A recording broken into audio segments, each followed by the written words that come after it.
Good morning, Kickstarter people. How you doing this morning? Hope all is well. It's a beautiful day here. It's snowy. It's a snowy Tuesday morning here in the Blue Ridge Mountains. Maybe a good day to tell a story.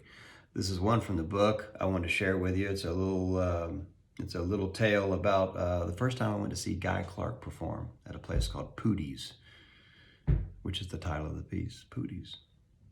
I received a phone call from a friend as I was pulling into Austin, Texas after a long tour. The message was brief and simple. Hey Seth, bring your ass out to Poodies Hilltop tonight at 9 p.m. Guy Clark is playing. I'm embarrassed to say that I wasn't hip to Guy's music at the time, and I was not overly excited about driving even further in the crusty, road-worn state I was in. However, my youth and curiosity had other plans, and almost without knowing it, I was soon heading out to Highway 71 to the hill country. I pulled into the gravel parking lot among the Lone Star license plates and mud-flapping trucks with their impossibly protruding CB antennas. Poodie's Hilltop Bar was owned by none other than Poodie, Willie Nelson's longtime road manager. This place is where you go to drink beer, listen to music, and watch people. It's as simple as that. I approached the front door and saw the handwritten sign torn from a spiral-bound notebook reading, Guy Clark, $12. Are you shitting me? $12? I don't even know who this country-ass Yahoo is, I said to myself. Well, being that I already made the long trek out there, I coughed up the dough and bellied up to the bar. Crispy and tired, I ordered a cup of coffee from the barmaid, pulled up a stool beside an old-timer with a leathered face and a giant straw 10-gallon hat.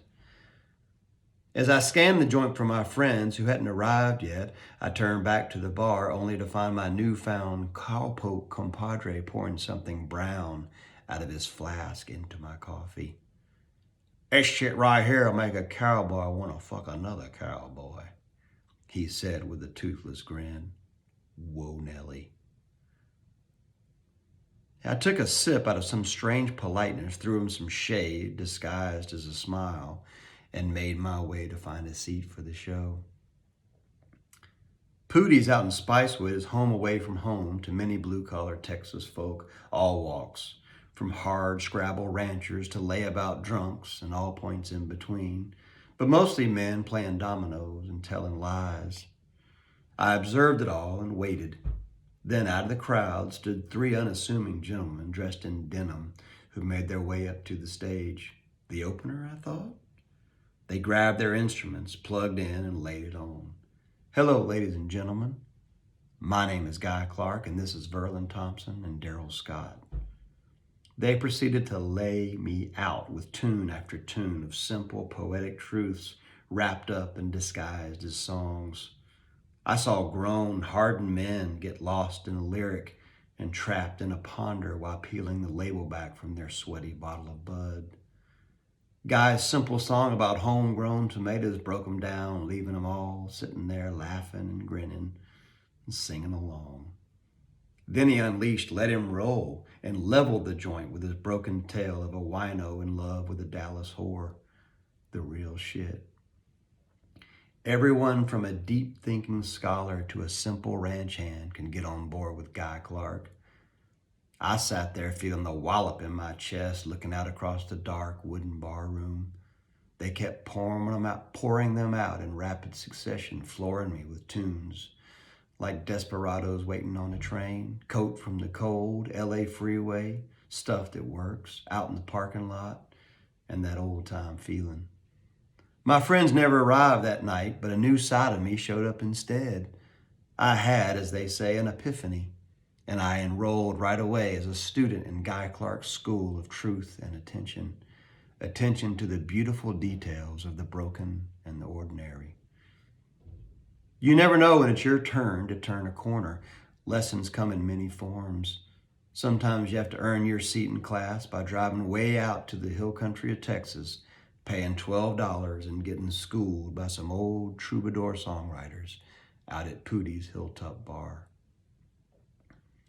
P.S. Sometime around March of 2005, I was performing at the Spring Fest down in Sewanee Music Park in Live Oak, Florida. Guy was one of the headliners, and my name was way down at the bottom of the marquee in small print.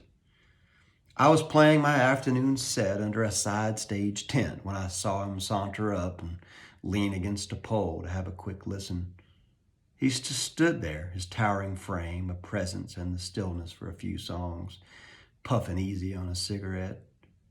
I couldn't take my eyes off him, wondering what he might be thinking of my little two-bit songs. After 10 minutes or so, he strolled away, disappearing through the people in the vendor tents.